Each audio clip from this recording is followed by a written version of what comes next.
نامحرموں کے سلام کا جواب دینا اور ممیز بچوں کے سلام کا جواب دینا۔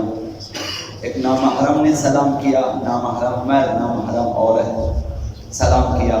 نامحرم مرد نے مثلا کسی نامحرم عورت ہو، کسی نامحرم خاتون نے کسی نامحرم مرد کو سلام کیا، یا کسی ممیز اچھے بلے کی تمیز رکھنے والے بچے نے سلام کیا آپ کو، تو اس کا جواب دینا۔ تو فرمایا کہ ان کا جواب دینا واجب ہے، خواہ حالت نماز میں ہو یا حالت نماز میں نہ ہو۔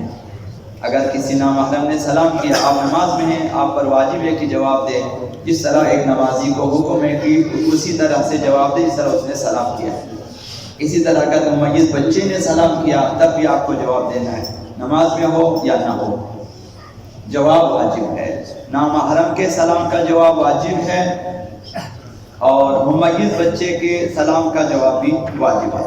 دوسرا مسئلہ غیر مسلم کے سلام کا جواب دینا۔ ایک غیر مسلمان یہودی، عیسائی، کفار، مشرکین، انہوں نے سلام کیا۔ معاشرے میں جب ایک ساتھ رہتے ہیں وہ بھی عادی ہو جاتے ہیں سلام کرنے کے۔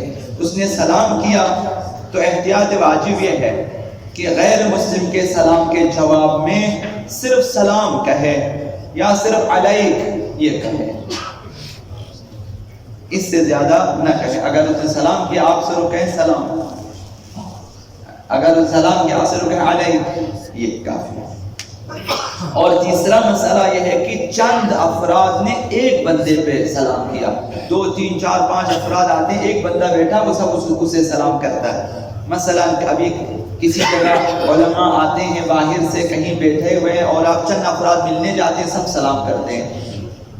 تو اس سلسلے میں یہ کہ اگر آپ کے اوپر چند افراد نے سلام کیا تو فرمایا کہ جو ہے ایک جواب دینا کافی ہے۔ ایک فرد ایک گروہ پہ سلام کرے تو گروہ میں سے کسی نے جواب دیا یہ بھی کافی ہے۔ ایک گروہ نے ایک شخص پہ سلام کیا، وہ شخص ایک دفعہ جواب دے کافی ہے۔ وعلیکم السلام کافی ہو جاتا ہے سب کے لیے۔ پورے گروہ نے 10 دفعہ سلام کیا ہو، ایک جواب کافی ہے۔ ایک بندہ اگر 10 بندوں پہ آ کر سلام کرے السلام علیکم، ان میں سے کسی ایک نے جواب دیا کافی ہے۔ خداوند متعال نے سورہ نور میں فرمایا، پہلے بھی عرض کر چکا ہوں، فَإِذَا دَخَلْتُمْ بُيُوتًا فَسَلِّمُوا عَلَىٰ أَنفُسِكُمْ، جب گھروں میں داخل ہو جاؤ تو اپنے اوپر سلام کرو، اپنے اہل عیال پہ سلام کیا کرو۔ تحیۃ من عند اللہ مبارکۃ طیبہ، یہ اللہ کی طرف سے پاکیزہ اور بابرکت ہدیہ اور تحفہ ہے۔ سلام خداوند متعال کی طرف سے تحفہ ہے، بابرکت ہے، مبارک ہے، تو یہ اپنے گھروں میں بھی اس کا استعمال کرنا چاہیے۔ آپ گھر میں داخل ہو جائیں تو آپ کو ایک دفعہ سلام کرنا ہے، خواہ کوئی ہو یا نہ ہو سلام کریں۔ اگر کوئی ہے تو وہ شامل ہے، نہ ہو تو آپ کے فرشتے اور باقی ارواح جو وہاں پہ مومنین جو ہیں فرشتے ہیں وہ آپ کے مخاطب ہیں، کافی ہے۔ آقا امیر المؤمنین علی بن ابی طالب علیہ السلام سلام کا طریقہ سکھایا امیر المؤمنین نے کہ اذا دخل احدکم منزلہ فلیسلم علی اہلہ، جب تم اپنے گھر میں داخل ہو جاؤ تو اپنے اہل عیال پہ سلام کیا کرو۔ جس میں بھی تواضع ہے وہ اپنے اہل عیال پہ سلام کرے گا۔ 1-2 دن شاید مشکل ہو جائے، اس کے بعد عادی ہو جائیں گے۔ بعض لوگوں کے لیے مشکل ہے کہ گھر والوں پہ وہ بیوی ہیں تو بچے ہیں، چھوٹے ہیں، عورتیں ہیں، کیسے سلام کریں۔ ایک دفعہ اپنے غرور کو توڑیں اور سلام کریں، السلام علیکم کہہ دیں تو آپ عادی ہو جائیں گے۔ اس کے بعد شیطان کا وسوسہ ختم ہو جائے۔ فرمایا کہ جب تم اپنے گھروں میں داخل ہو جاؤ تو اپنے اہل عیال پہ سلام کرو۔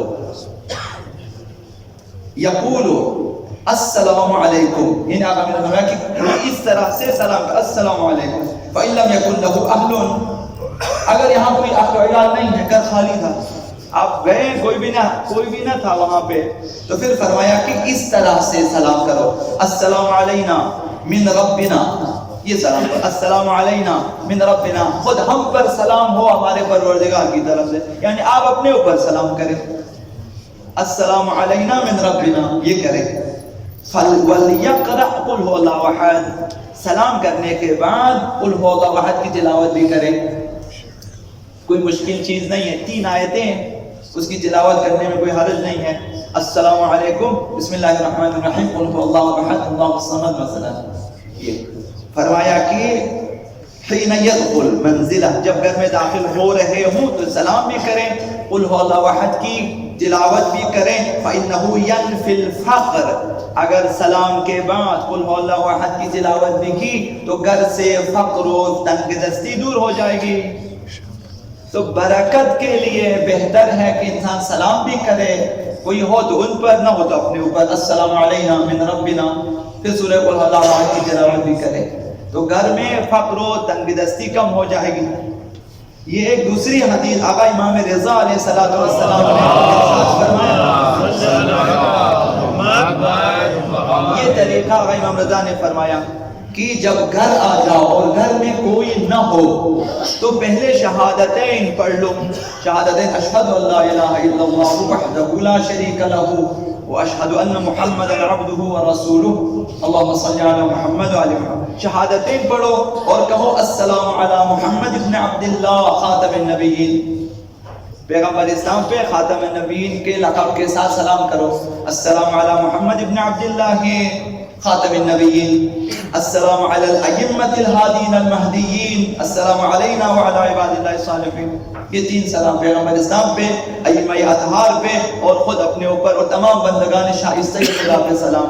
یہ سلام کس قدر عمومی ہے کہ اس میں تمام ائمہ شامل ہیں، پیغمبر اسلام شامل، تمام صالح افراد خدا شامل ہیں، اس میں انبیاء اوصیاء اولیاء سب شامل ہیں. آپ کا سلام سب تک پہنچے گا تو اس کا نتیجہ بھی آپ کو ملے گا. یہ آقا امام رضا نے فرمایا. اگر کوئی یاد کر سکے، یاد رکھ سکے کئی قسم کے سلام یاد رکھیں، کئی جملے، ایک ان میں سے ایک یہ تو آقا رسول خدا صلی اللہ علیہ وآلہ وسلم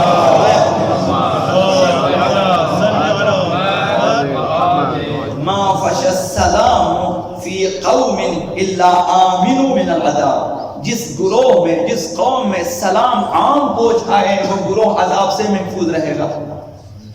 کسی قوم میں، کسی گروہ میں، کسی قبیلے میں اگر سلام کرنا رائج ہو جائے، عام ہو جائے تو سلام کو نیتوں کے ساتھ کرنا چاہیے. ایسے عادتاً سلام کرنا یہ اور چیز ہے، دل میں نیت کر کے کہ میں سلامتی کی دعا دیتا ہوں اس سے، اور اس نیت سلام کرنا السلام علیکم کہ تم پہ اللہ کی طرف سے، میری طرف سے سلامتی ہو، رحمت ہو، برکت ہو، درود ہو، اس نیت سے سلام کریں. اگر سلام کو عام کیا جائے فرمایا کہ وہ قوم عذاب سے محفوظ رہے گی. فَإِن فَعَلْتُمُوهُ دَخَلْتُمُ الْجَنَّةَ، اگر تم نے سلام کو اس طرح سے عام کیا تو تم جنتی بن جاؤ گے. تو یہ سلام ایک وسیلہ ہے، ایک وساطت ہے، ایک ذریعہ ہے، ایک سبیل ہے کہ انسان جنتی بن سکتا ہے.